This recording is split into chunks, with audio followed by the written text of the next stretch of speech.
algorithms. People talk about the gift economy or the care economy. Maybe one day we'll evolve to that, but at the moment, not everybody's perfect.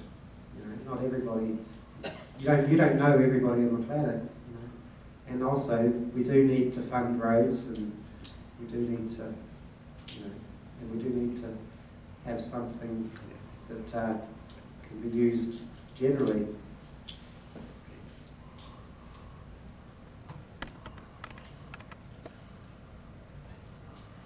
Okay, so, and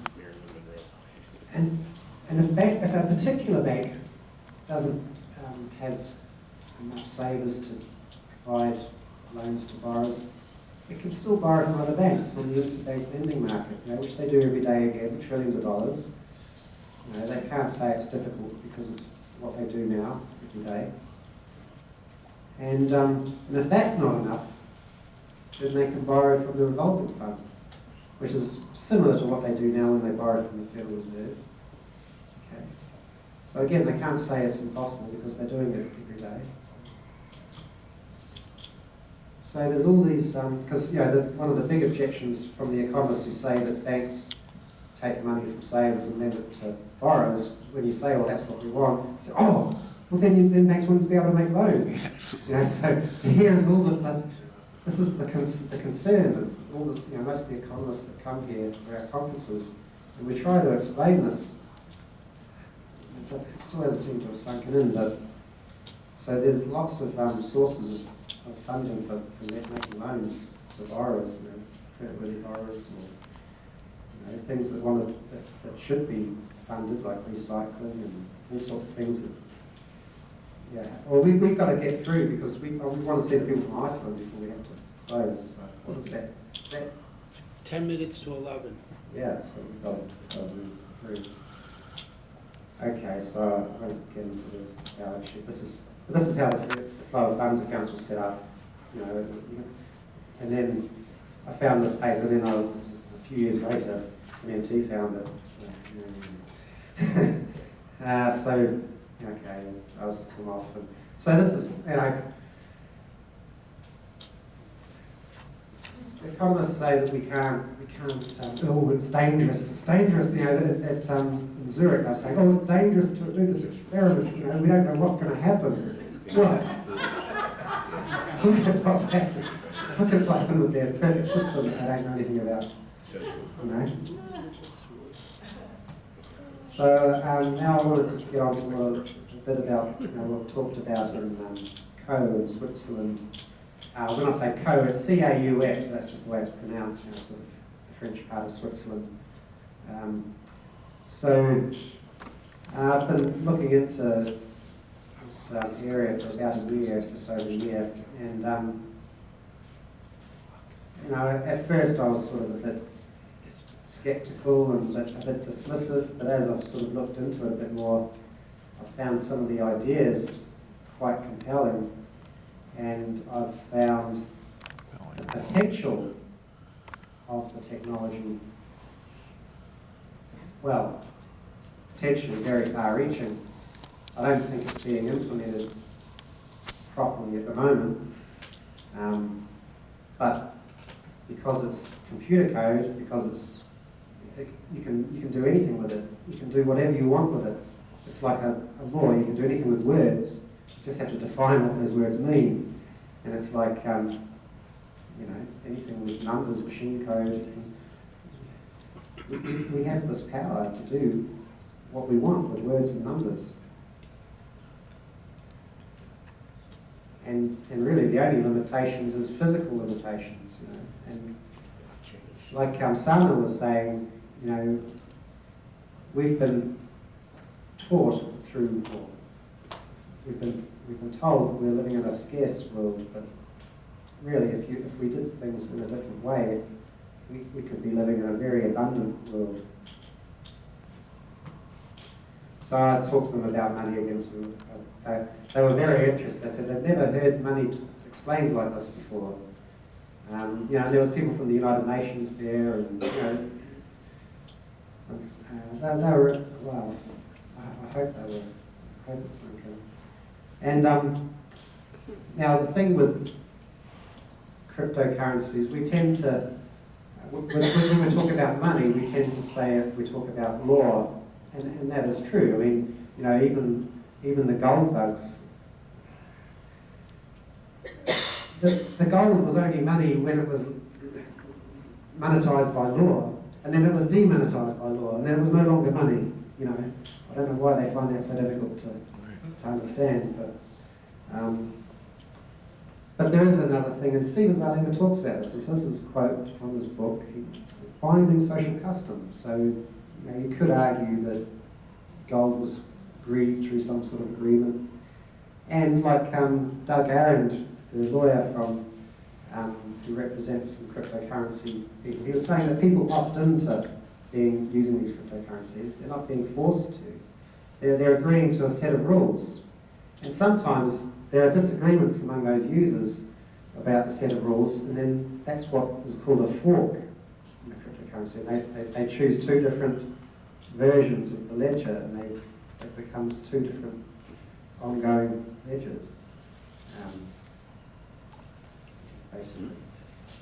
So, but it's done by agreement. You know, it's a binding. Well, it's binding because it's on a computer code that you can't change on your own.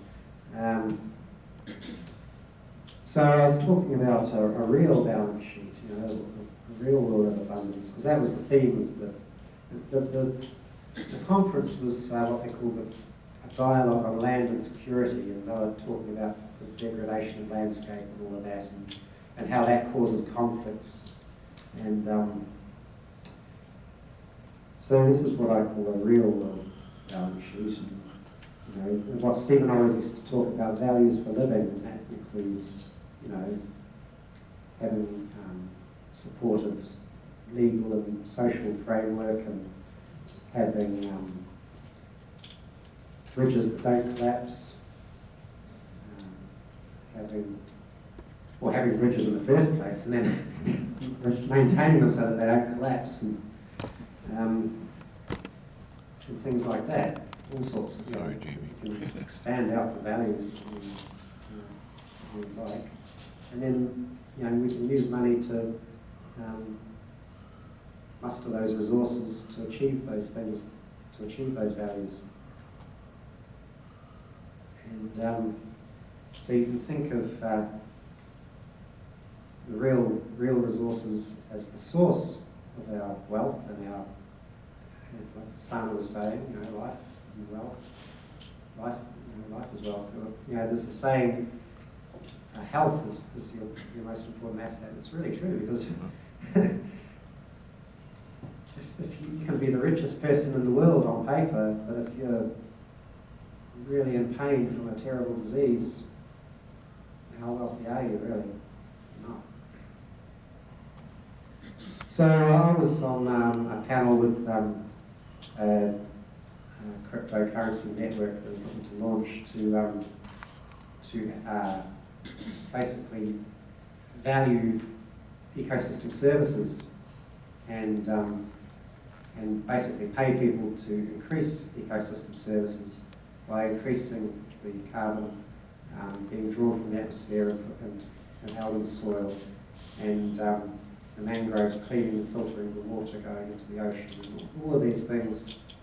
And so that's in the process. These things are starting to happen now. They're using drones to map the increase in the mangrove extent and all of that, and they can even use satellites to find out how much carbon and whatever, all other elements that are being changes are being made over time, and then people are being rewarded for that.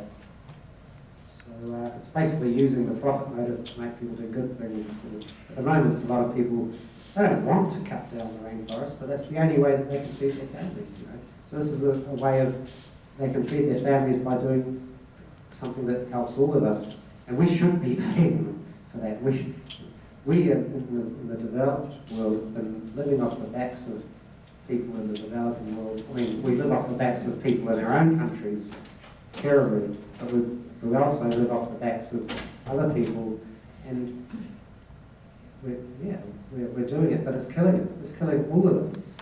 You you can't live without oxygen and water, like saying that it was air, water, and then food. Yeah, it was the parity. Yeah, Randy Cook. Yeah, I mean, it's pretty basic. It's not rocket science. So yeah, you need the ability to pay people. And if governments accepted it, then it can become more acceptable.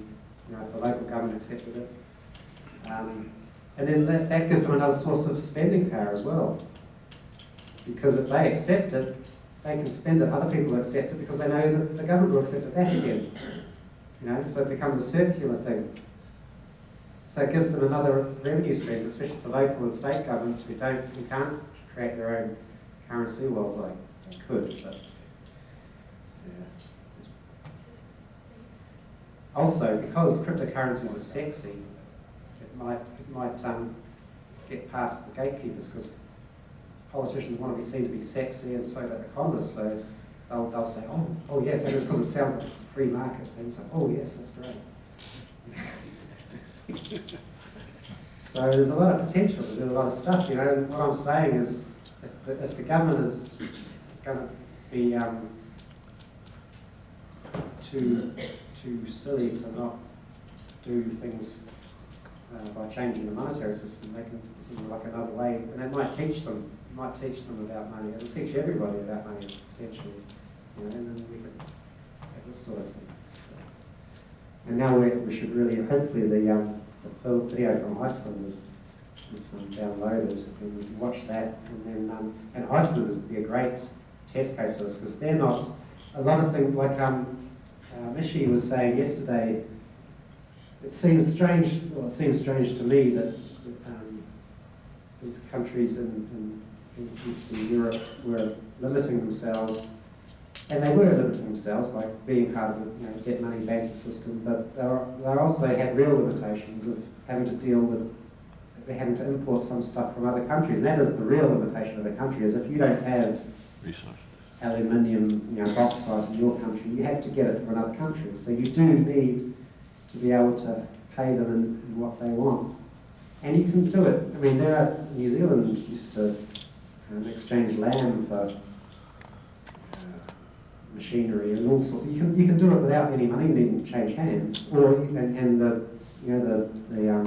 equitable trade system that the people at Norm have worked out. That's a good. There are lots of ways of doing this. You don't have to go through banking and money systems, but if you do, that's an interesting thing about cryptocurrencies as well, because they're borderless, they're basically running on the internet. You can pay someone in Timbuktu, if it was an efficient system, you could pay them in a few seconds. The banking system, even now, it can take days and 5 business days, 10 business days sometimes to make an international transaction. It's ridiculous. So cryptocurrencies can be used as a bridge between different national currencies, and they are being used. The banks are using them for that purpose. They are using them for that purpose. So they've admitted that they're so efficient with their own systems, they're basically using the new technology to do it for them.